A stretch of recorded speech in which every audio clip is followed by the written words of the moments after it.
केदारनाथ जो कि 4 धामों की यात्रा में सबसे अहम स्थान रखता है। यहाँ सिर्फ भारत से ही नहीं बल्कि दुनिया भर से लोग आते हैं ताकि वो पवित्र केदारनाथ के दर्शन कर सकें। आपने अक्सर सुना होगा कि यहाँ सीधे स्वर्ग से हवा आती है और जैसे जैसे मेरे कदम केदारनाथ जी की तरफ बढ़ रहे थे मैं खुद इस बात को महसूस कर पा रहा था।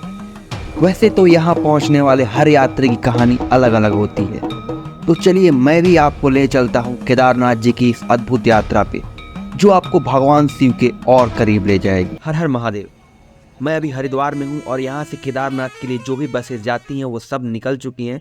तो अब मेरे पास यहाँ से केदारनाथ जाने के लिए एक ही ऑप्शन बचता है कि मुझे ऋषिकेश जाना होगा, और ऋषिकेश पहुँचकर मुझे मेरी बस मिल जाती है जो मुझे सोनप्रयाग के लिए ले जाएगी। लेकिन बस ने हमें सीतापुर बस स्टैंड में ही उतार दिया क्योंकि उसके आगे बसेज नहीं जाती है।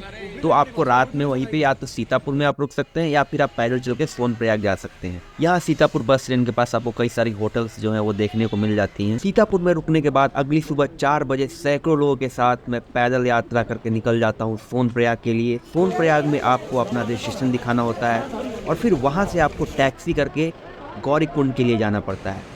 अगर आप पैदल यात्रा करके केदारनाथ पहुंचना चाहते हैं तो ये सामने आपको कुछ रेट लिस्ट देख रहे हैं। अगर इससे ज़्यादा कोई आपको पैसे मांग रहा है तो उसे बिल्कुल ना दें। गौरीकुंड पहुंचकर सबसे पहले मैंने जो काम किया वो था गौरीकुंड में स्नान करना। और सच बताऊं तो पिछले 2 दिनों की जो थकान थी वो बिल्कुल गायब सी हो गई। पीछे मेरे गौरीकुंड है जहाँ पे लोग नहा रहे हैं और यहाँ का पानी इतना गर्म है कि लोग बैठ नहीं पा रहा है इसके अंदर।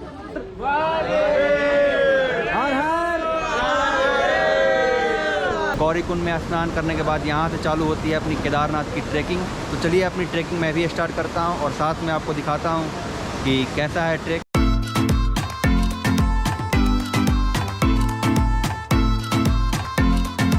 कितनी की एक 30 की ना। हर हर महादेव, हर हर महादेव। फाइनली गौरीकुंड से जो है अपनी वास्तविक यात्रा जो है वो स्टार्ट हो चुकी है और शुरुआत में ही यहाँ पे लोग से ज़्यादा जो है घोड़ों की भीड़ दिख रही है। इस यात्रा में मेरे साथ 2 लोग और जुड़ गए हैं, बंटी भाई और रोहित भाई, जो लोग हैं चित्तौड़ राजस्थान से।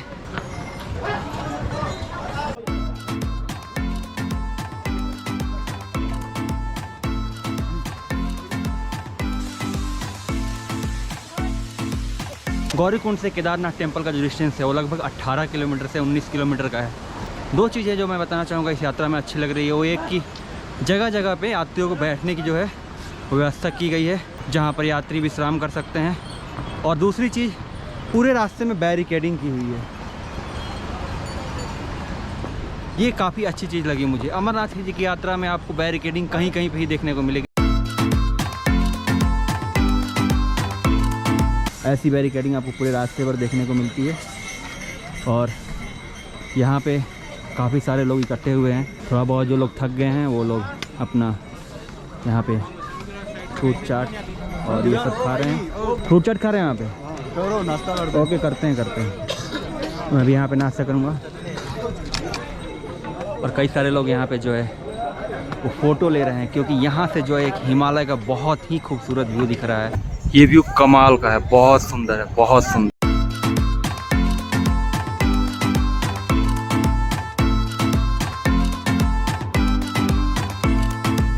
अभी तक की जो यात्रा है वो कमाल की चल रही है और हमारे जो साथ में लोग थे वो आगे निकल गए हैं क्योंकि उनके पास कोई बैग नहीं है और मेरे पीछे पीठ में मैंने रख रखा है लगभग 20 kg का बैग, क्योंकि मुझे अभी आगे भी हो सके तो यात्रा प्लान किया है मैंने। रास्ते में लगभग हर 200-300 मीटर पे ना आपको बैठने की अच्छी खासी प्रॉपर जगह मिल रही है। अमरनाथ में आपको कहीं प्रॉपर जगह जल्दी नहीं मिलती है, बट वहाँ पे बैठने के लिए प्रॉपर जगह तभी मिलता है आपको जब आप किसी भंडारे के पास पहुँचते हैं।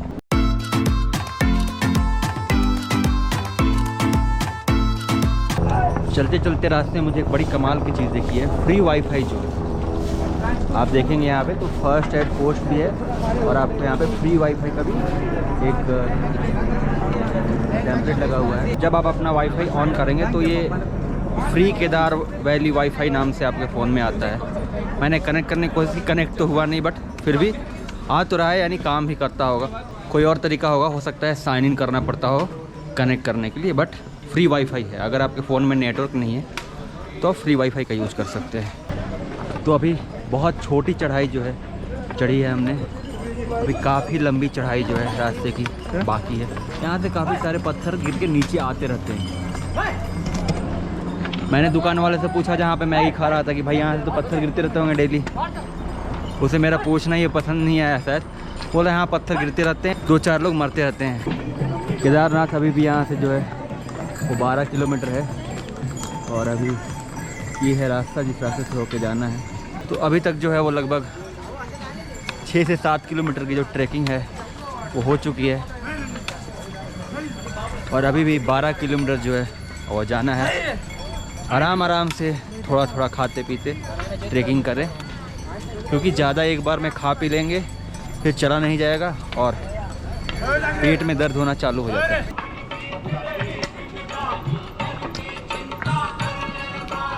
बेस कैंप जो है वो 9 किलोमीटर है और केदारनाथ जो टेंपल है वो अभी भी लगभग 10.5 किलोमीटर है। अभी शायद 11 साढ़े 11 बज रहा है, 3-4 बजे तक लगभग पहुंच जाना है वहाँ पे, ताकि जो शाम की आरती है उसमें शामिल हो सकें। फाइनली मैं जो है यहाँ पहुँच गया हूँ भीम वैली कैंप पे, और यहाँ पे कैंप पे रुक के मैं थोड़ा बहुत नाश्ता करता हूँ हल्का सा, और फिर आगे की जो ट्रैकिंग है वो यूं ही जारी रहेगी। यहाँ पे आपको एक कैफेटेरिया देखने को मिलता है छोटा सा, और ये है आपका Bhim valley camp. Bhim valley camp पे जो है थोड़ा सा नाश्ता किया मैंने, आलू के पराठे खाए और वहाँ से निकल गया हूँ आगे की ट्रैकिंग के लिए। और आगे की जो ट्रैकिंग दिख रही है ना वो काफ़ी ऊंची है, आपको पता नहीं कितना दिखाई दे रहा होगा इसमें, बट आगे की जो ट्रैकिंग है वो काफ़ी ऊंची है। हालांकि ये जो ट्रैक है ना ये खड़ी चढ़ाई टाइप से नहीं है, पूरी तरह से खड़ी नहीं है, जिग जैग करके पैटर्न में है। केदारनाथ की इस ट्रैक में पहली बार ऐसी चढ़ाई मुझे दिख रही है जो थोड़ी सी डिफ़िकल्ट लग रही है। ज़्यादा डिफ़िकल्ट तो अभी तक ट्रैकिंग में कुछ था नहीं, बट अभी थोड़ी सी डिफ़िकल्टी नज़र आ रही है, क्योंकि जो चढ़ाई है वो काफ़ी ऊपर तक है।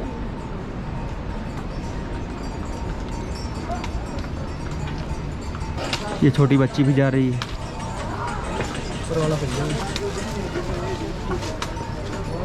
अभी तक की इस यात्रा में मुझे एक भी शॉर्टकट भी नज़र नहीं आया थे, लेकिन यहाँ पे एक शॉर्टकट नज़र आ रहा है। या तो आप यहाँ से सीधे जा सकते हैं और फिर घूम के ऐसे आ सकते हैं, नहीं ऊपर निकल सकते हैं, सीधे ऊपर निकल जाएंगे, और फिर एक यहाँ से जो शॉर्टकट है उसे लेके आप फिर ऊपर जा सकते हैं।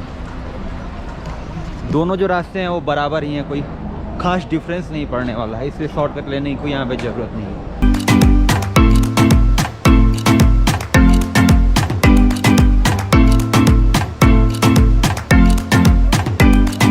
अभी जस्ट मैंने पहला शॉर्टकट लिया है केदारनाथ की यात्रा में, और ये वाकई में थोड़ा ख़तरनाक है। मैं आपको दिखाता हूँ कैसे। ये है एक्चुअल रास्ता जो ऐसे सीधे जाती है और ऐसे चढ़ के यहाँ पे ऊपर आती है जो ट्रांसफार्मर है, और हमने लिया ये रास्ता, यहाँ नीचे से चढ़े हैं और ये पूरे पत्थरों के बीच से ऐसे चढ़ के अभी ऊपर जाएंगे। तो ये शॉर्टकट रास्ता था, ये थोड़ा सा ख़तरनाक है, अगर गिरेगा तो बहुत जोर के चोट लगेगी।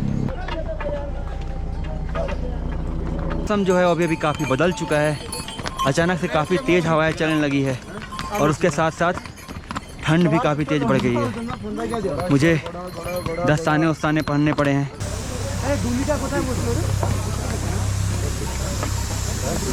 फाइनली जिस एक चीज़ की कमी थी वो भी स्टार्ट हो गई है, स्नोफॉल होना स्टार्ट हो गया है, और उसका एक जो सबसे बड़ा कारण है वो है ये व्यू। आगे काफ़ी ज़्यादा स्नोफॉल हो रही है, जैसे कि वहाँ पे लोग लौट रहे हैं केदार जी के दर्शन करके, वो बता रहे हैं कि टेंपल के पास तो बहुत ज़्यादा स्नो हो रही है। और ये सुन के मेरी जो हैप्पीनेस है वो बहुत ज़्यादा हाई हो चुकी है। मैं जल्द से जल्द वहाँ पहुँचना चाहता हूँ। अभी भी जो है वो 4 किलोमीटर की ट्रैकिंग करनी बाकी है, और टाइम हो रहा है लगभग 4 साढ़े 4 बज गया है। तो कैसे भी करके मुझे ये ट्रैकिंग 1 घंटे में कंप्लीट करनी होगी, लेकिन अभी तक जो है पूरी तरह से मन भरा नहीं।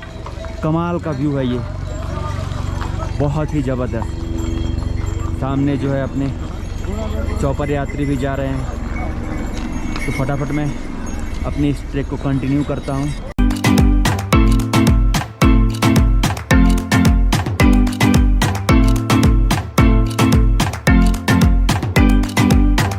यहाँ पे भी आपको काफ़ी सारे स्टॉल्स मिल जाते हैं, आप खाना वाना जो भी अपना नाश्ता वास्ता करना हो कर सकते हैं। काफ़ी सारे स्टॉल हैं।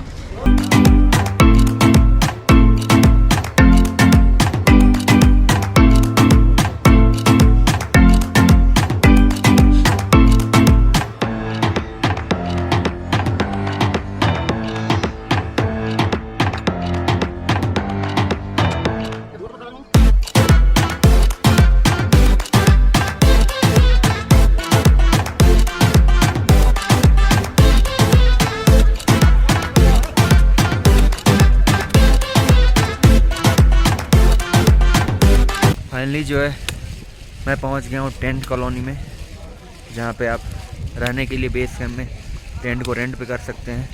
तो सबसे पहले तो मैं जाऊँगा आरती देखूँगा, जो कि 7 बजे होने वाली है, और आरती देखने के बाद में फिर यहाँ पे आके टेंट बुक कर लेंगे। भीड़ उतनी है नहीं तो टेंट जो है आराम से मिल जाएगा।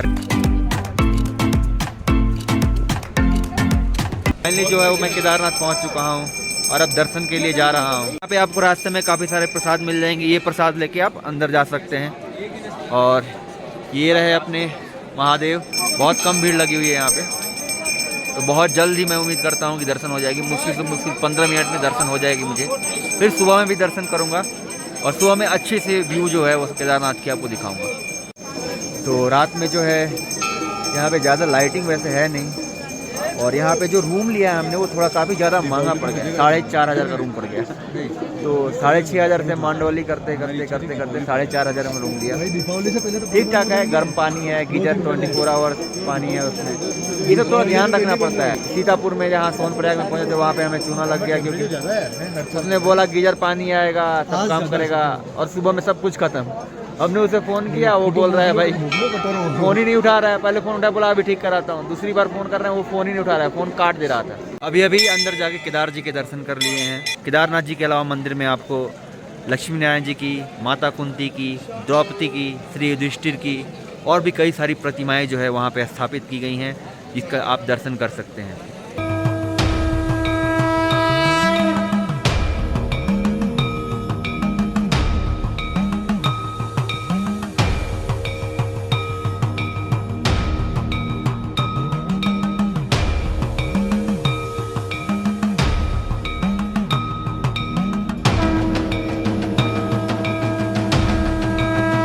ये है वो भीमशिला जिसने 2013 में आई भयंकर त्रासदी में बाबा केदारनाथ के मंदिर की रक्षा की थी। उस समय मंदिर में शरण लेने वाले 300 यात्रियों के लिए ये कोई चमत्कार से कम नहीं था।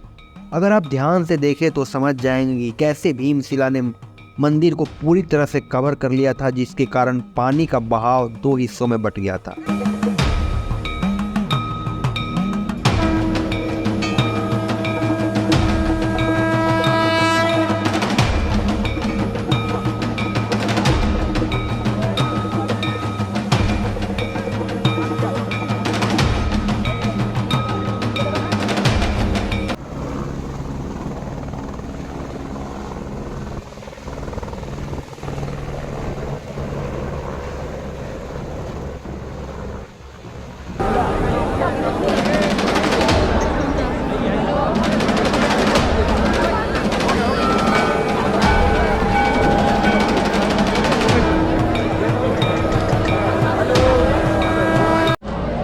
सुबह का भी जो दर्शन है वो हो चुका है, और सुबह का जो दर्शन हुआ है वो बहुत ही कमाल का दर्शन हुआ है। लगभग 4.5 घंटे तक लाइन में लगे रहने के बाद, और बहुत ही अद्भुत था ये दर्शन सुबह का।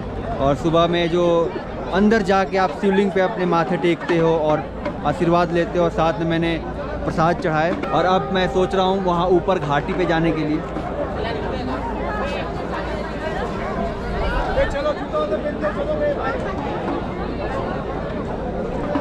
ऊपर घाटी पे जाऊंगा और घाटी पे जाके थोड़ी देर वहाँ पे रुकूंगा, और वहाँ पे रुकने के बाद फिर वापस गौरीकुंड के लिए अपनी ट्रैकिंग चालू करेंगे, और उम्मीद है रात के 7-8 बजे तक वहाँ पे पहुँच जाऊँगा। कुछ लोग जो शौकिया तौर पे केदारनाथ आ रहे हैं, उनकी वजह से जो घोड़ों की दुर्दशा हो रही है ना, मतलब वो शब्दों में नहीं बयां की जा सकती है। आप यहाँ पे देख पा रहे हैं घोड़ों की लाइन लगी पड़ी है, और ये तब हो रही है जब कम भीड़ है। सोचिए जब ज़्यादा भीड़ होती होगी तब क्या होता होगा।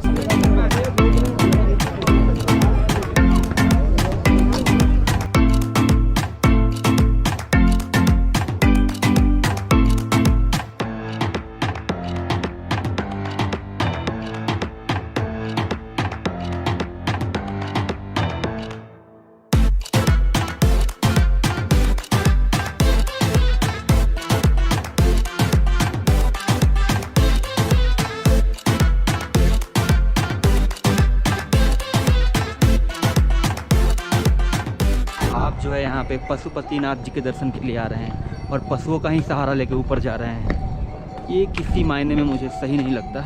आप लोगों की वजह से घोड़ों को तो दिक्कतें होती ही हैं, साथ में जो पैदल यात्री हैं उन्हें भी बहुत सारी दिक्कतें फेस करनी पड़ती हैं। नीचे आते आते मुझे रात के लगभग 7 से 8 बज गए थे। कुल मिलाकर मैं बात करूं तो केदारनाथ जी की इस यात्रा ने मुझे प्राकृतिक सौंदर्य का एक नया अनुभव कराया। इतनी ऊंचाई तक पहुंचना मेरे लिए वाकई में एक बहुत ही कमाल का अनुभव था।